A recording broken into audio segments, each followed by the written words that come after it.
Gente, felicidade estar nesse momento. Eu queria me apresentar. Meu nome é Fabrício. Eu sou mobilizador da Embaixada de Alagoinhas Politize. Hoje vamos ter esse momento de partilha com a Embaixada de Alagoinhas nesse evento. Eu queria apresentar também aqui os membros da Embaixada: Rodrigo Oliveira, Luma Menezes, Karine, e temos também o João, que não pôde se fazer presente. Hoje é aniversário dele e tirou um momento com a família. Mas deixa eu apresentar para vocês e dizer o que é o Politize. O Politize, ele é uma organização sem fins lucrativos. Ela tem a missão de formar uma geração de cidadãos conscientes e comprometidos com a democracia. Ela atua levando educação política para milhões de pessoas dentro e fora da internet, sempre com muito respeito pela pluralidade de ideias, crenças e posições. Em Alagoinhas, se criou uma embaixada desde 2020. São espaços, né? A gente tentou criar um espaço de aprendizado em rede, sem viés partidário, com uma abordagem mão na massa, que visa transformar o conhecimento político em projetos de impacto local, por meio de uma jornada plural, gratuita e acessível. Formamos e inspiramos novas lideranças cidadãs, transformando cidadãos em membros políticos, servidores, educadores, líderes comunitários e empreendedores na sua comunidade. Sobre o curso, gente, o curso, os multiplicadores, que são os alunos, são denominados multiplicadores, eles participam de uma formação online, né, em educação política, e são desafiados a compartilhar com muitas pessoas tudo que aprendeu, democratizando o acesso ao conhecimento político. Na formação, eles aprendem o beabá da política e elaboram uma política pública para a sua comunidade. Durante a sua jornada, são acompanhados por mentores e pela equipe Politize, além de terem a oportunidade de se conectar com outros multiplicadores de todo o Brasil. Nós procuramos que tipo de pessoas, né, para fazer parte da nossa embaixada? Cidadãos e cidadãs acima de 16 anos, de qualquer município, incentivando a inscrição de pessoas na sua pluralidade, de raça, gênero, interessados em aprender mais sobre política. Cidadãos que querem se desenvolver enquanto se conectam em uma rede. São pessoas cansadas da polarização e querem conversar sobre políticas sem treta. Pessoas dispostas a participar da construção de soluções para problemas em sua cidade. Então, hoje é o primeiro evento nosso, assim, externamente, e garanto que vai ser o primeiro de muitos.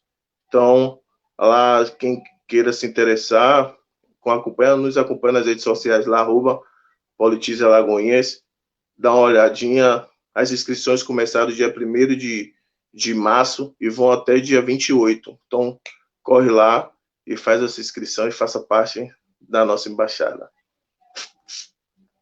Carinha. Oi, gente, boa noite. Meu nome é Karine, eu sou membro da Politize e é com grande prazer que eu apresento esse webinário de Direito das Mulheres com Jamile de Oliveira Silva e Letícia Ferreira.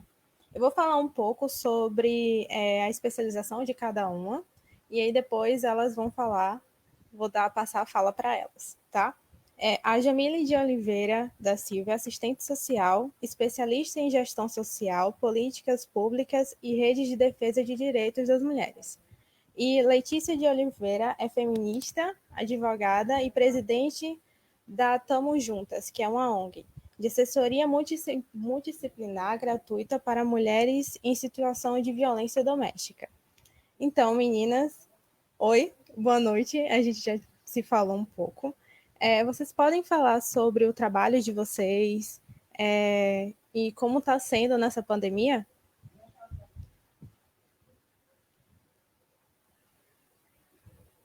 Meninas? Boa noite.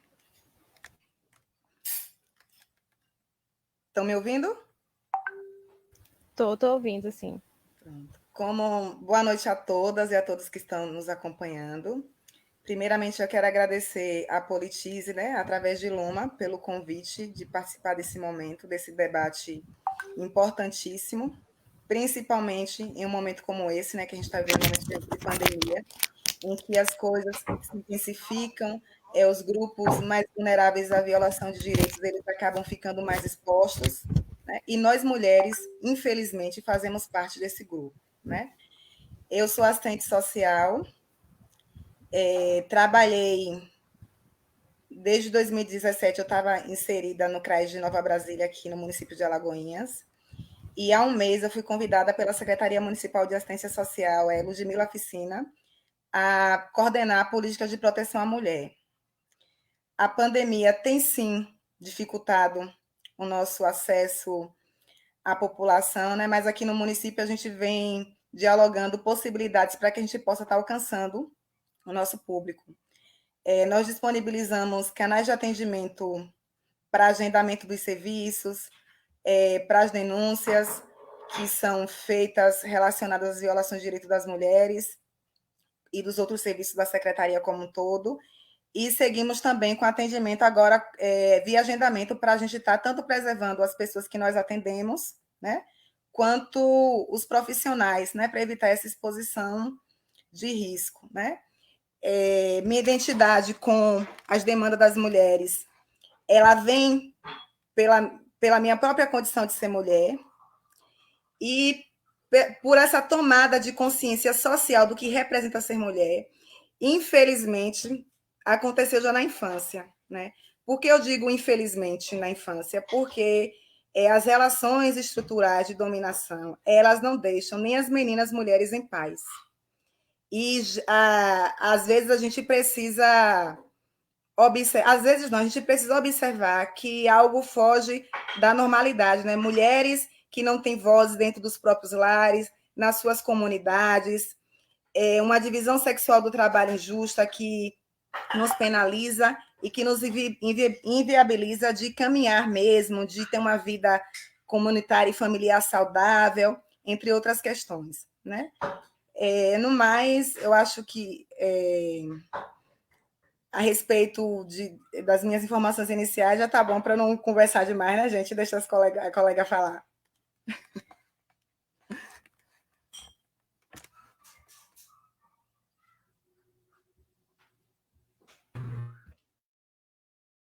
Então, alô, boa noite a todas, a todos que estão aqui conosco, né, nesse webinário. Também recebi com grande prazer o convite, com grande satisfação, uma honra estar aqui, falando sobre os direitos das mulheres. Eu sou uma mulher, sou mãe de uma menina de 7 anos, sou feminista, sou advogada, sou formada pela Universidade Estadual Paulista, fiz mestrado no NEIM, né, no Núcleo Interdisciplinar de Estudos sobre a Mulher, e estou na Tamo Juntas, também sou advogada, e estou na Tamo Juntas desde 2016, e atualmente presido a organização, né? Estou presidente da organização. Enfim, essa é a minha trajetória profissional, minha trajetória pessoal desde muito jovem, né? Um envolvimento com a política, então eu fiquei muito feliz, me senti muito contemplada, né? Com os objetivos, né? Da Politize. Então, acho que o contato muito jovem com a política, com temas que envolviam a sociedade, com a opressão, com a desigualdade, né? Observar isso na vida cotidiana, viver me compreender também como parte disso, né? É o que me move, o que me trouxe com certeza até aqui, né? Eu acho que esse processo de tomada de consciência, ele é um processo que a gente tem ao longo de toda a vida. E quanto antes a gente começa esse processo, né, mais a gente vai conseguindo desenvolver espaços de atuação e se sentir parte mesmo dessa sociedade e, enfim, buscar, inclusive, formas de atuação profissional que estejam comprometidas, né, com os seus ideais, com os seus propósitos. Então, atualmente, eu estou nesse lugar, né, um lugar em que eu atuo profissionalmente na área em favor de mulheres em situação de violência. Na Tamo Juntas, nós fazemos isso para mulheres que não podem arcar com as custas. A Tamo Juntas é uma organização que ela atende mulheres que estão em situação de violência e vulnerabilidade social, então que não podem arcar pelos serviços. Essa organização hoje ela tem representantes em várias cidades do país, né? Então nós temos várias companheiras que também a partir dos seus conhecimentos, então não só advogadas, assistentes sociais, psicólogas, enfim, pessoas que também contribuem, fazem essa assessoria, fazem esse atendimento a mulheres. Então é desse lugar que eu falo, né? Espero poder contribuir aí para o debate com as experiências aqui que gostaria de compartilhar com vocês.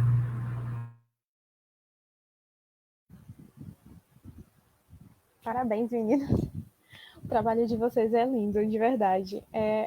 Acho que a primeira pergunta que eu tenho para vocês é o que levaram vocês a escolherem esse trabalho?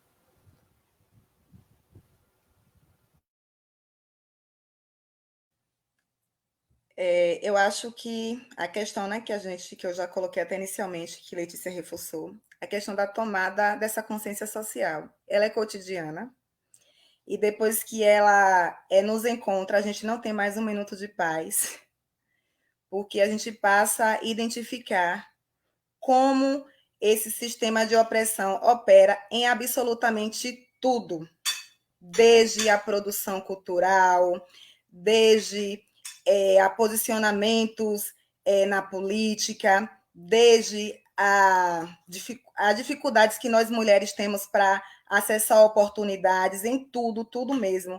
Então, assim, não dá para a gente receber, né, esse encontro dessa consciência social e se manter inerte, sabendo que nós também somos alvos, né? Essa tomada de consciência social não nos blinda. Então, é por nós mesmo, por nós, pelas que virão, pelas que vieram e construíram o que a gente tem hoje de política social, né? Nós temos muitas dificuldades, sim, mas a gente precisa olhar para o que a gente conquistou, né? Que inclusive serve de motivação. A gente teve uma época, nós tivemos épocas na sociedade que nós mulheres não tínhamos direito a absolutamente nada, a nada, nada, nada. E hoje nós temos um aparato legislativo, normativo, que a gente precisa sim lutar para que ele seja efetivado cada vez mais em sua plenitude, né? Então, essa tomada de consciência dessa questão de gênero, e no meu caso ainda racial, né? Porque a gente atravessa o recorte de opressão de gênero e de raça, e, consequentemente, de classe social, porque eu pertenço à classe trabalhadora, eu não esqueço em um momento sequer disso, né? Então, os meus posicionamentos, as lutas que eu devo encabeçar, são lutas que devem trazer essa promoção, né, social para a gente enquanto mulher preta, né? E existem outras mulheres também que são outras categorias de mulheres que são atravessadas de uma forma mais perversa por esse sistema patriarcal, machista, né? Como as mulheres trans, as mulheres que estão na zona rural também, né? São outras adversidades que se somam à questão de gênero que a gente vivencia. E para acabar, fechar a situação, eu escolhi ser assistente social, né? Sou apaixonada pela minha profissão e os nossos princípios éticos políticos, né, pedem um posicionamento da gente frente a qualquer forma de discriminação, opressão, né? Inclusive, um deles que eu amo é a defesa intransigente dos direitos humanos. E nós, mulheres, também devemos ter acesso a esses direitos humanos, embora em algum espaço na sociedade ficou entendido que nós não éramos, nós não deveríamos ter acesso a esses direitos. Tanto isso ficou tão claro que nós precisamos construir normativas específicas para nós, tanto internacionais como no âmbito nacional, para que a gente pudesse acessar algum direito, porque nós ficamos esquecidas no acesso desses direitos preconizados pela Declaração Universal dos Direitos Humanos. Então, meu lugar na luta advém mesmo dessa tomada de consciência social, do que eu sou, do que esse processo de machismo, de patriarcado, de misoginia representa para mim, para as que me antecederam, para as que virão, né? E para a sociedade como um todo.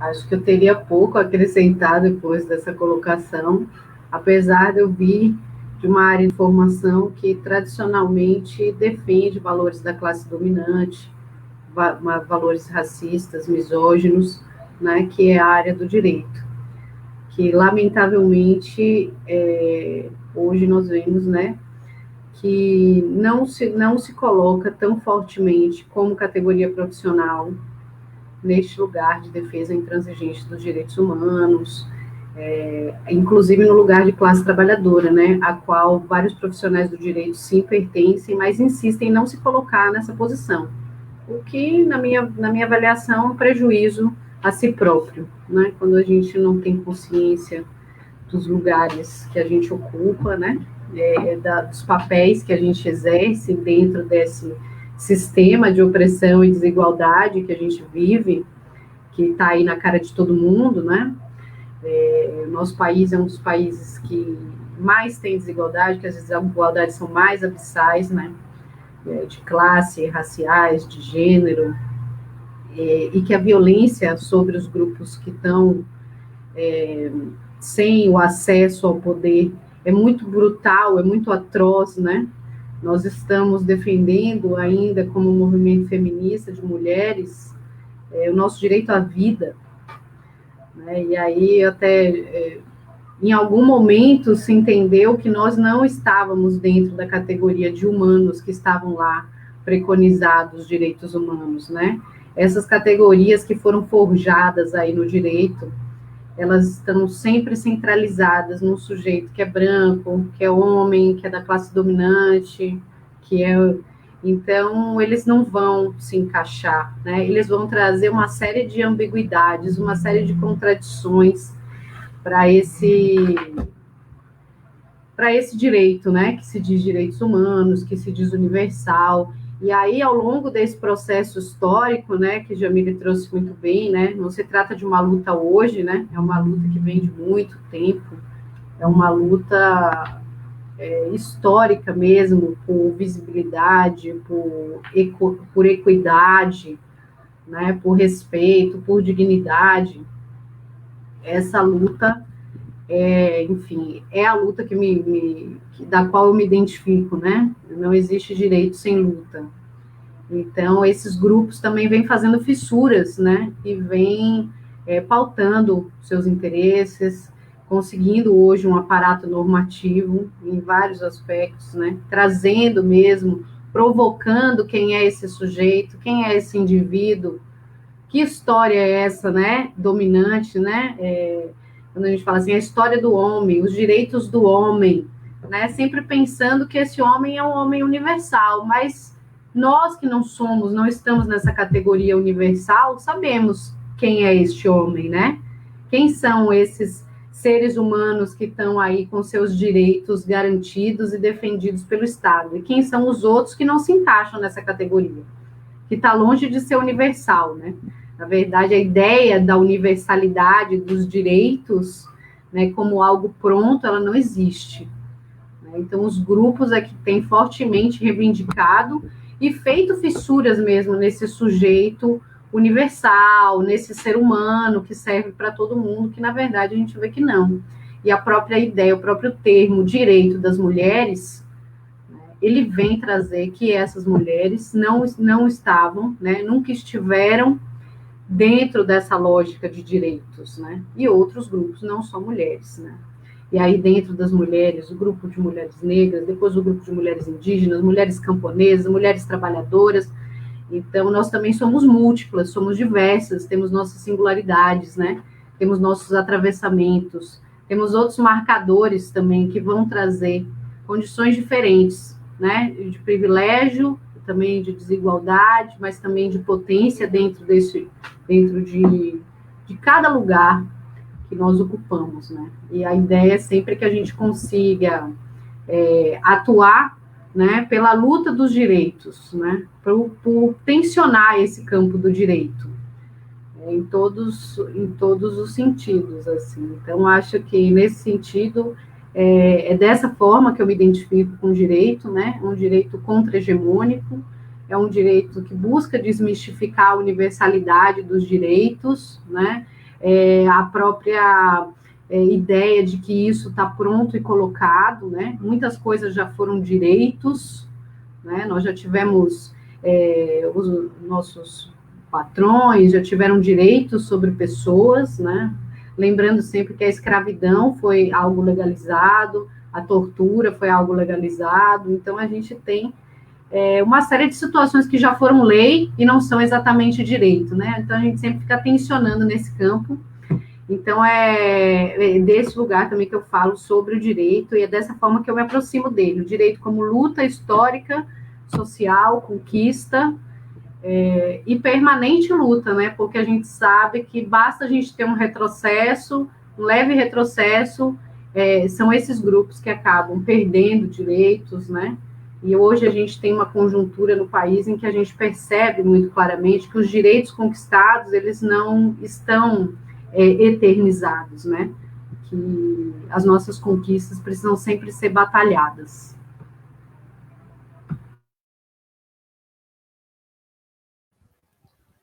Meninas, vocês fizeram uma colocação maravilhosa. Eu acho que, para todos que estão assistindo, vocês são uma inspiração, tá? Agora, sobre vivência. Eu sei que vocês duas trabalham em ramos diferentes.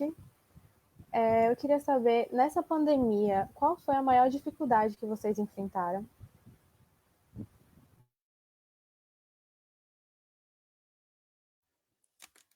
Para mim, a maior dificuldade é saber que tem muitas mulheres inacessíveis, né, isoladas nesse contexto de pandemia, por várias questões. Primeiro, pela própria conjuntura de que a internet, né, que hoje a gente vem fazendo busca ativas mais por internet, por telefone, ela não é democrática. Infelizmente, nem todas as pessoas têm acesso à internet. No território mesmo que eu trabalhava, é muito comum as pessoas terem telefone e esse telefone não ser uma linha ativa. Então, a gente não consegue fazer... as buscas ativas, elas não são exitosas via telefone, né? Então, assim, a gente percebe que a pandemia isolou as pessoas que estão mais vulneráveis. Então, a gente precisou, de fato, fazer integração, né, com agentes comunitários. A gente precisava alcançar alguma família via recadinho de alguém que foi no CRAS, sabe? A gente usou dessa rede de informal, da rede tanto tecnológica para aqueles que a gente pôde acessar, e da rede informal para a gente conseguir alcançar essas famílias que são público-alvos da assistência social, e no caso da gente, hoje, enquanto organismo municipal que opera políticas de proteção à mulher, né? Então, assim, é muito angustiante a gente saber que a pandemia dificulta, agrava o acesso às pessoas, além das questões, né, que, infelizmente, nesse contexto de violência doméstica, existem mulheres que não podem ter, não conseguem ter telefone, não conseguem ter rede social. Esse momento também em que os agressores estão mais em casa, essa vigilância constante, né? Então, assim, são situações que têm sido desafiadoras e que têm dificultado, de fato, o acesso para a gente alcançar o nosso público-alvo.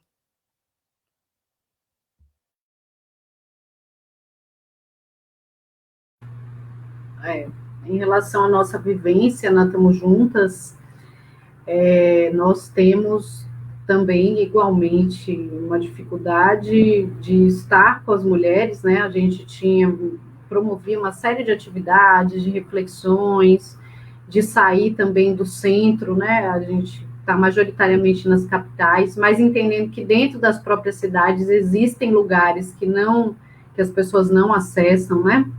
Então, tentando sair, tentando mobilizar, ir até essas pessoas, fazer os debates. Então, nos debates a gente tinha uma aproximação, né? Até o próprio fato das mulheres, isso se colocou desde o princípio da pandemia, né? Uma preocupação em relação ao crescimento da violência doméstica. Então, a gente já vinha recebendo esse alerta de outros países, e aí, quando chegam as medidas de isolamento aqui no Brasil, isso fatalmente também ocorre, com aumento de feminicídios e uma baixa de pedidos de medidas protetivas. Então, quando a gente percebe essa situação, a gente vê que não estamos chegando a tempo. Não estamos como rede, como sociedade civil, né, como organização. Onde estão essas mulheres que estão morrendo, que não chegaram a fazer pedido de medida, que não estão conseguindo acessar o judiciário, que até o momento continua dificultado, né? Eu sei que isso não é a realidade em todas as comarcas, mas aqui na comarca de Salvador é uma realidade muito presente da gente ter dificuldade de que as pessoas acessem a prestação jurisdicional, né? Então, as pessoas continuam tendo questões relacionadas não só à violência doméstica, como a todo tipo de violação. E o judiciário é um lugar que atende e busca reparar e busca cessar situações de violação. Então, quando esse serviço, né, também tem um tratamento remoto, que as pessoas não podem mais se dirigir a ele, né? Então, muitas mulheres faziam isso, elas iam diretamente ao serviço, elas iam diretamente, a DEAN continua funcionando, mas mesmo assim, como é que está acontecendo? Muitas mulheres aí se organizaram de ficar fora da DEAN, né? Isso traz uma vulnerabilidade, né? Muitas mulheres não se sentem seguras de permanecer praticamente no ambiente de rua. Então, a gente demorou também no Brasil como um todo, né? E aí eu parabenizo a gestão de Alagoinhas, até tive uma feliz coincidência num outro momento em que fui orientar uma pessoa que era da região e achei rapidamente os canais, acho que estava no site da prefeitura, o telefone, era uma pessoa que poderia acessar, né? Então, mas isso não tem acontecido em muitos lugares. Muitos lugares têm permanecido fechados. Muitos lugares não buscaram formas de repensar o seu serviço, né? E o serviço, a rede de proteção e acolhimento à mulher é um serviço essencial, né? Especialmente no momento em que também o serviço de saúde está superlotado, que é uma outra porta de entrada das mulheres, e que não está conseguindo absorver mais uma demanda que é comum, porque está absorvendo uma demanda extraordinária. Então, a gente tem percebido que aumentou a violência doméstica, não porque as pessoas estão dentro de casa, né? Mas porque, especialmente, uma boa parte dos serviços que já vinha com uma precarização em andamento, né? A gente tem esse movimento que é a diminuição dos investimentos públicos na situação de violência contra a mulher. Então, nós queremos parar a pandemia de feminicídios no Brasil. Nós queremos chegar antes, né? Porque a vida das mulheres, ela vale muito e ela não tem nada que possa substituir, né? Então, ainda que a gente possa ter uma reparação do judiciário, nós queremos que as medidas protetivas funcionem, que a rede de acolhimento funcione, que essas mulheres possam acessar o CRAM. E, além disso, né, além dos serviços remotos estarem com dificuldade de acessar, a gente ainda tem as pessoas que sequer conseguem acessar o serviço remoto, que foi como Jamile disse muito bem, porque é exatamente isso. A gente tem uma série de mulheres que não tem celular, que não tem internet, que não tem como acessar, que está com o agressor o tempo todo, porque antes também você tinha uma mobilidade de sair e entrar num serviço, né? A gente que faz atendimento sabe que muitas mulheres queriam marcar o atendimento num horário que era comercial, então que elas estavam em mobilidade. Então agora tem, além dessa dificuldade, né?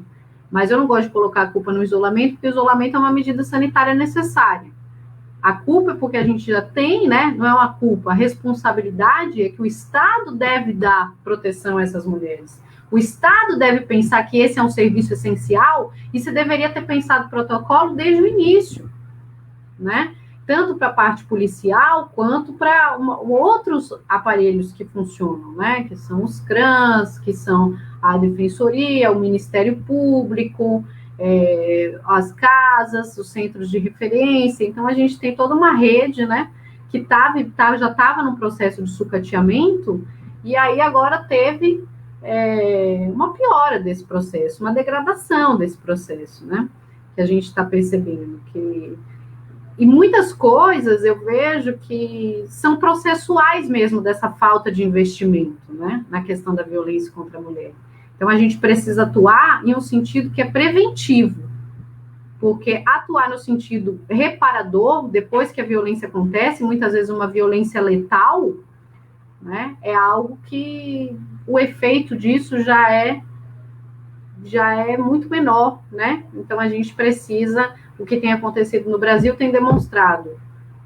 As mulheres não estão conseguindo sair a tempo das relações. As agressões, a violência, ela tem evoluído sem que essa mulher consiga, muitas vezes, acessar essa rede, né? Então, isso é bastante preocupante nesse contexto aí da pandemia, e no próprio contexto de sucateamento mesmo dos serviços, que é algo que tem acontecido nacionalmente, eu percebo.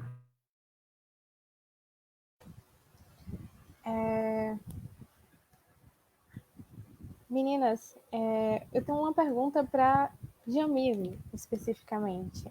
Pelo fato de homens ser, na maioria, nas esferas públicas, temos poucas políticas públicas para as mulheres?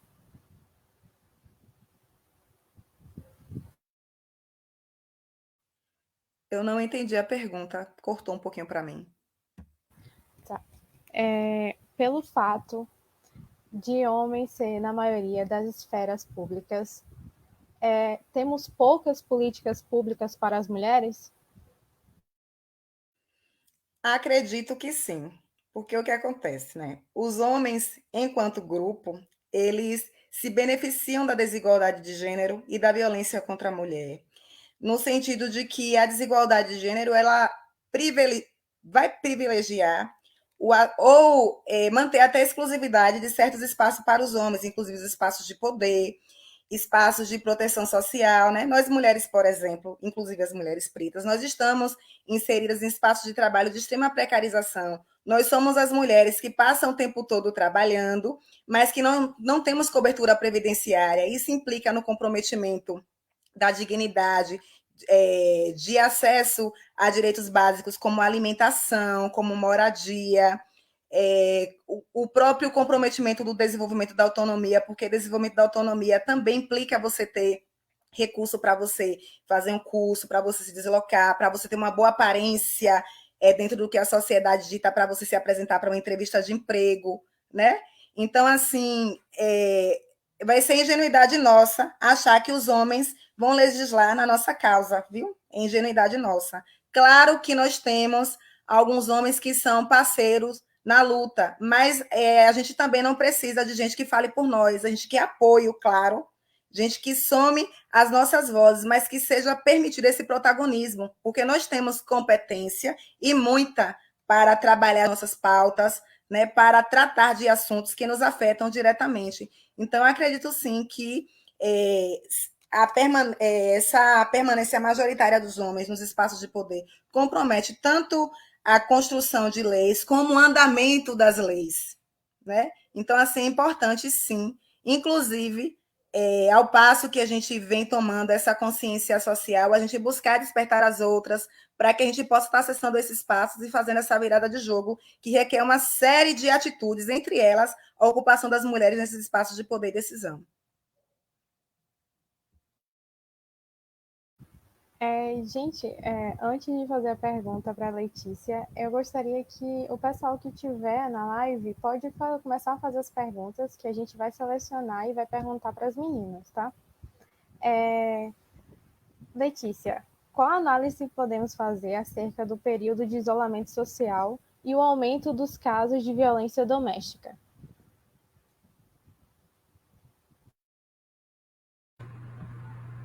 Um pouco a gente já estava conversando sobre isso, né? A gente tem feito essa análise que é do aumento da letalidade, então do aumento dos feminicídios, da baixa de pedidos de medida protetiva. A gente sabe que com o tempo, a gente já tem 1 ano de pandemia, né? Então a gente já desenvolveu, os serviços já tiveram oportunidade de pensar algumas estratégias que estão sendo colocadas em prática, né? O que a gente avalia é justamente que a casa, como a gente já sabia, é o lugar mais perigoso para as mulheres. A casa não é um lugar seguro para as mulheres. Mais de 40%, se eu não me engano, para mais, eu não tenho esse percentual, dos feminicídios acontece dentro da casa das próprias mulheres. Então, ao passo que a gente tem para outros grupos, né, a questão da rua, né, da violência urbana, como um fator de letalidade, para as mulheres estar em casa é, por si, um risco a mais.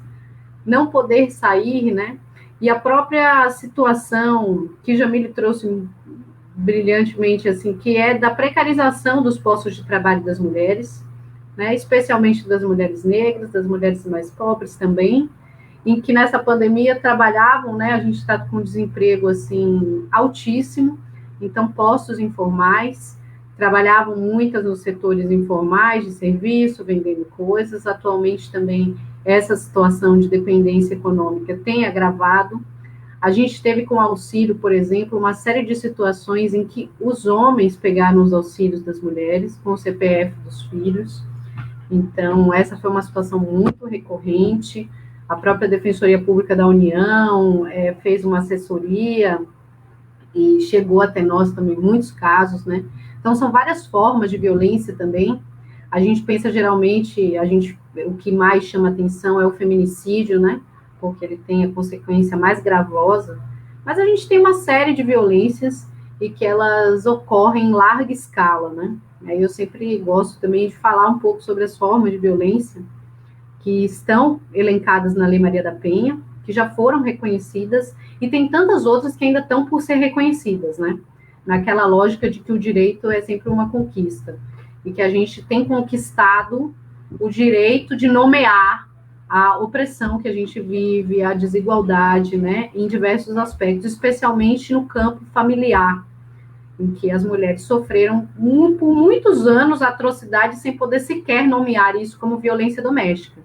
Então, hoje a gente tem um avanço que é violência doméstica é crime, né? Isso é um avanço indiscutível na nossa sociedade, mas ainda é preciso mais que isso, né? A gente tem um contexto em que nós temos uma lei, nós temos um amparo legal, mas nós ainda lutamos para efetivar essa lei, para sermos atendidas com dignidade, para que as normas de delegacia sejam cumpridas, para que não haja revitimização do Estado.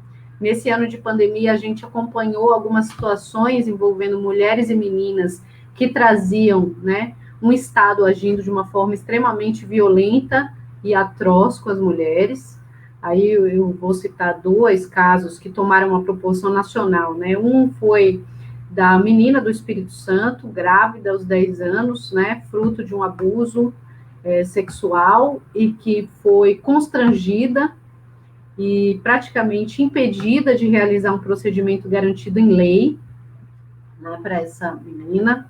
Então, ela sofre do próprio Estado um revés, uma perseguição, a exposição da sua vida, da sua condição, uma série de violações. O outro caso também que tomou uma dimensão grande é de Mari Ferrer, né, que foi também violentada durante uma audiência por agentes do Estado, questionada na sua versão, humilhada, constrangida.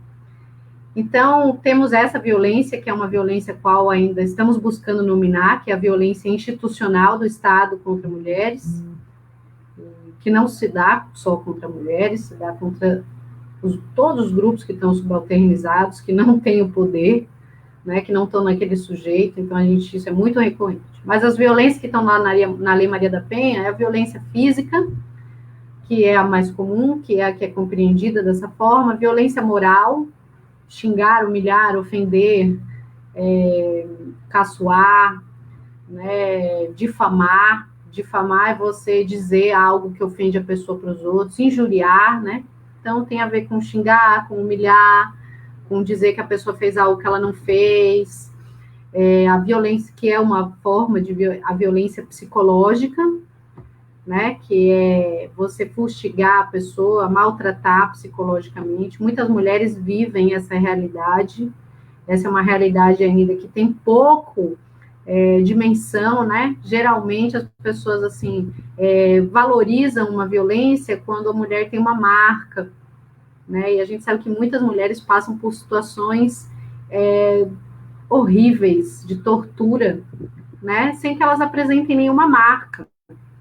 Então a gente precisa olhar para isso também, começar a problematizar as relações mesmo, as nossas, dos nossos familiares, dos nossos amigos, né? Que são essas relações de opressão, que para as mulheres está muito materializado dentro da casa.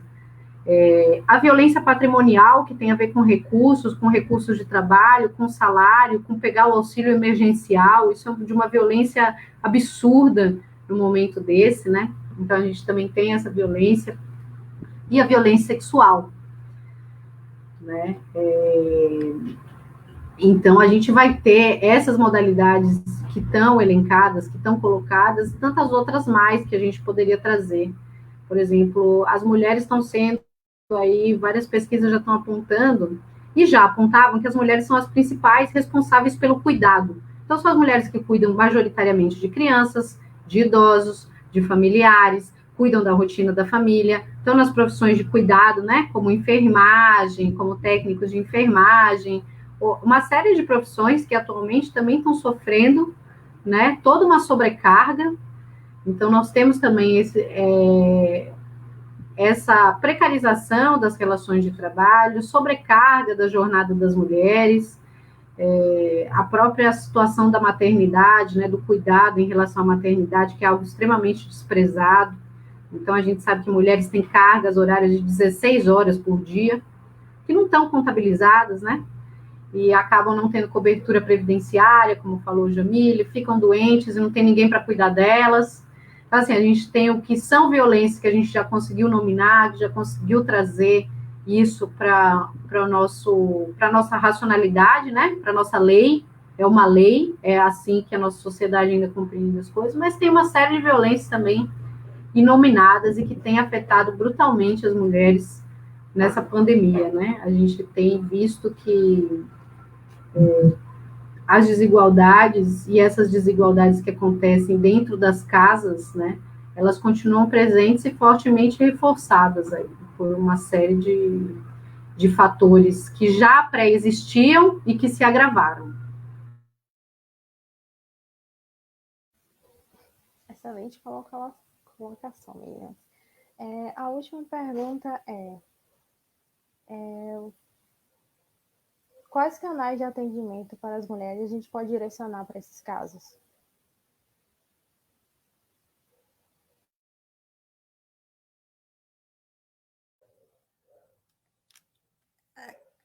Letícia? Alô? Estão me escutando? Sobre os canais de atendimento, né? Aqui em Alagoinhas, nós temos uma rede municipal de atendimento à mulher em situação de violência doméstica. Nós temos a Patrulha Maria da Penha, nós temos o CRAM, nós temos a DEAN, nós temos a Defensoria Pública, o Ministério Público, a segunda Vara Crime, que vai trabalhar essas questões relacionadas à judicialização, né? Junto com o Ministério Público e a Promotoria. Os canais de atendimento, a depender da urgência, o ideal é chamar a polícia mesmo, a início, né? Em uma situação de orientação, a mulher pode estar ligando para o 180, que é um canal nacional, que vai estar fazendo a triagem dessa demanda e está direcionando a mulher para o organismo municipal da região mais específico para a demanda que ela apresentar. Mas eu vou disponibilizar aqui alguns números a nível do que a gente tem aqui no município, que faz esse papel de atendimento às mulheres, né? Nós temos o Disque Denúncia 180, que é nacional, como eu já coloquei. Nós temos o telefone do CRAM, 3422-4545, que pode sim também estar fazendo essa triagem e essa orientação via telefone, né? E até agendando um atendimento, uma acolhida para essa mulher ou essa pessoa que está precisando de orientação, né? Temos o número da DEAN, 3422-8455. E temos também o da Guarda Municipal aqui, que a Patrulha Maria da Penha ela é executada por um grupo específico da Guarda Municipal aqui em Alagoinhas, né? O 153, a gente tem esse número. Nós temos o 3423-8324 e o telefone específico da própria patrulha, que é 988-13-6531. Tudo 75, viu, gente?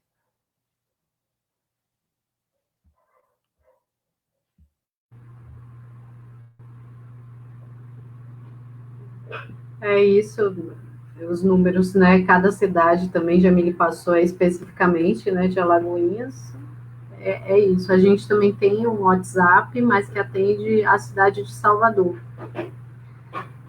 Somente, porque a gente acaba não tendo. Mas lá no nosso site, tamojuntas.org.br, a gente também tem um formulário de contato que a gente orienta, busca fazer alguma orientação para a rede local. Né? E é isso. Flagrante de violência doméstica 190 é crime. Se estiver acontecendo, e aí vocês têm a patrulha, né, Maria da Penha.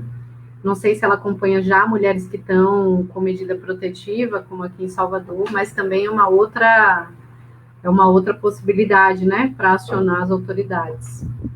E aí todas as pessoas podem fazer isso, né? Não precisa ser exatamente a pessoa que está vivendo isso. A gente sabe que escuta briga de vizinho, escuta na rua, vê também. Então, um apelo para que usemos esses canais, né? Não sejamos omissos aí à situação de violência.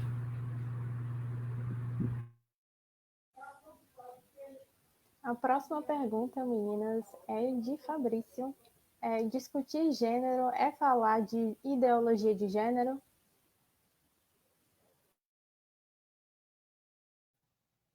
Enfim, quando eu vejo essas colocações, ideologia de gênero, coisa e tal, né? Principalmente nos últimos anos, no cenário político, eu vou trazer uma fala que eu já trouxe aqui. Os homens, enquanto grupo, por se beneficiar da desigualdade de gênero, vão construindo suas estratégias para estar nos silenciando, sim. E uma delas é trazer conceitos que vai desqualificar as nossas vozes, que é para criar distorções do movimento feminista, do que a gente busca, né? Então, assim, são levantadas uma série de pautas que o objetivo em si é desqualificar mesmo o movimento. A nossa pauta é pela vida das mulheres, é por equidade, pelos nossos direitos sexuais e reprodutivos, por poder acessar espaços de poder em que os homens também acessam em iguais oportunidades, o direito de quando a gente de não acontecer, né? Como eu falei, o direito à vida, mas de quando acontece os óbitos, a gente não ser culpada pela própria morte. Isso é tão forte de como os homens se organizam para nos silenciar, né, para desqualificar o movimento feminista, que quando acontece um crime que envolve uma mulher, um crime de gênero, não se questiona o fato, se questiona a mulher. Por que estava com essa roupa? Por que estava sozinha? Por que você falou alto com o bichinho? Né? Então, assim, são várias questões que são levantadas para desqualificar as nossas vozes. E uma dessas é esse debate aí de ideologia de gênero, né? Sabendo, sim, que existem identidades de gênero e que elas não são os problemas responsáveis pelos problemas sociais que nós enfrentamos, de forma alguma. Os fatores que são responsáveis pelos problemas sociais que nós enfrentamos é a discriminação, a superioridade, né? a forma como as pessoas se projetam diante das existências das outras pessoas, daquilo que não está se encaixado na sua essência.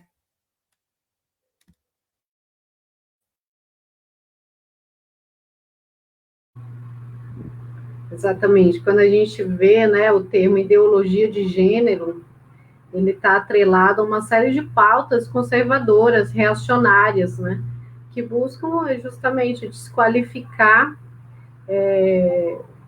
uma trajetória política, uma trajetória acadêmica, que é dos estudos de gênero, que existem sim, né, os estudos de gênero, eles não começaram ontem, não começaram hoje, e esse campo de estudos tem sido, enfim, duramente atacado, né?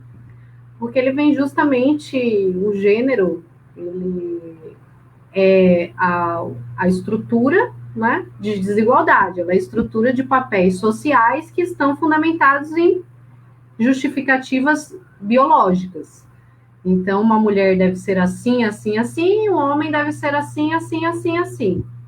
E aí, o que a gente chama de relações de gênero, ou de gênero, é a forma como isso está colocado na sociedade. Então, esse é um conceito que ele vem especialmente para demonstrar isso, a desigualdade, a opressão.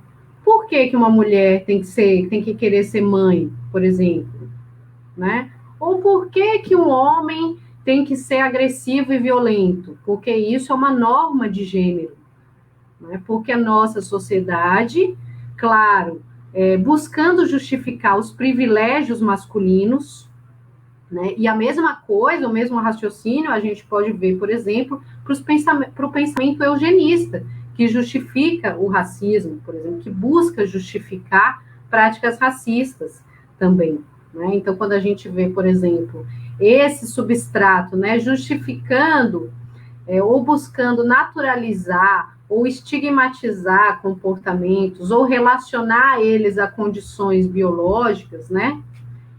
De que homens são assim, mulheres são assado, porque são.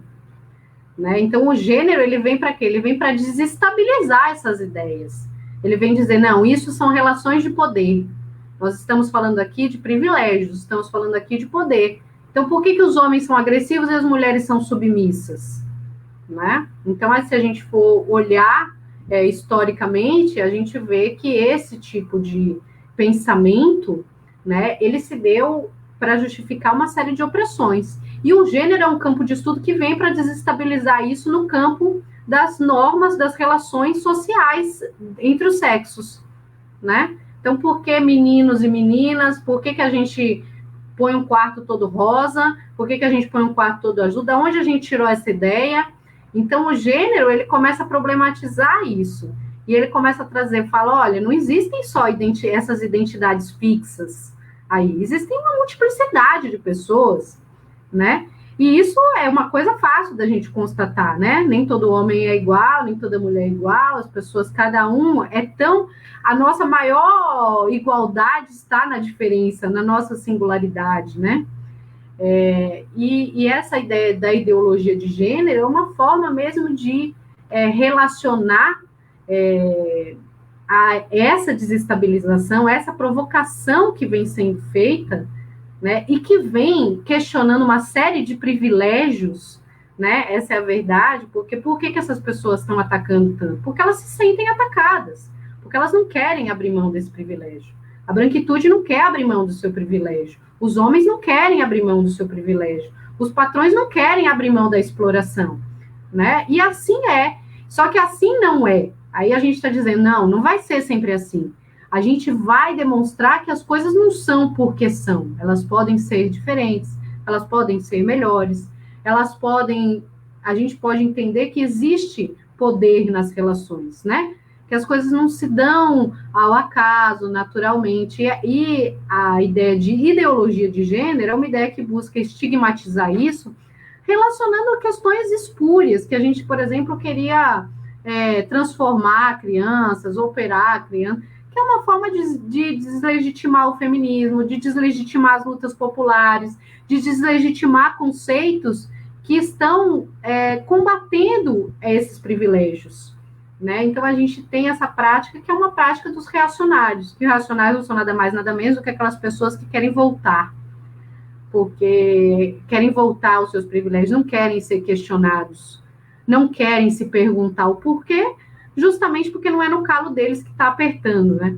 Eu sempre digo isso, assim, a gente não pode esperar uma pessoa que está confortável abrir mão do privilégio, porque isso, se acontecer, vai ser uma exceção, né, histórica.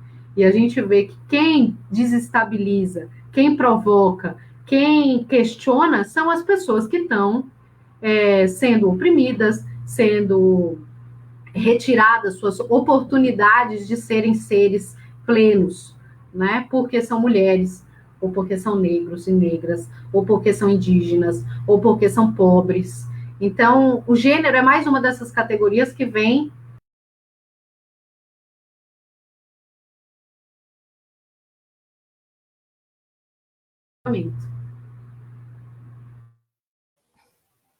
Parabéns pela colocação, meninas.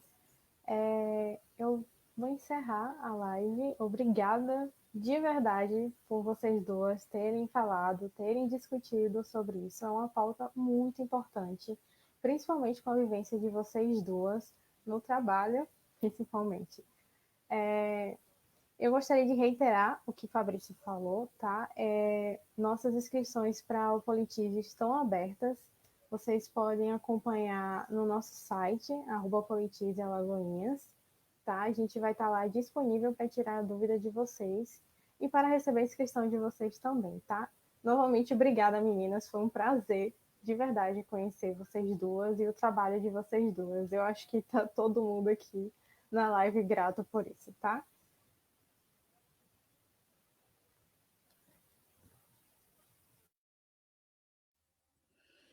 Gente, eu quero agradecer mais uma vez o convite, a oportunidade, né? A gente precisa, sim, dialogar bastante, porque através do diálogo a gente vai ampliando essa tomada de consciência social, a gente vai identificando quem são as nossas parceiras na luta, né? E vai se fortalecendo também. Eu quero agradecer também a minha mãe, ela está aqui na live. É uma mulher incrível, não é porque é a minha mãe, mas ela, inclusive, é responsável pela mulher que eu sou hoje, né? Minha mãe me ensinou que eu não sou obrigada a nada, gente. Minha mãe disse para mim, desde pequena, Jamila, estuda primeiro, escolhe tua profissão, tenha a sua independência e depois você vê se você vai querer ter uma família. Minha mãe ensinou que eu não era me ensinou que eu não era obrigada a casar, que eu não precisava atender um padrão social para eu ser mulher, né? Que eu precisava me priorizar minha autonomia, me sentir bem, inclusive para não me sentir, não estar condicionada a uma relação para me sentir feliz, né?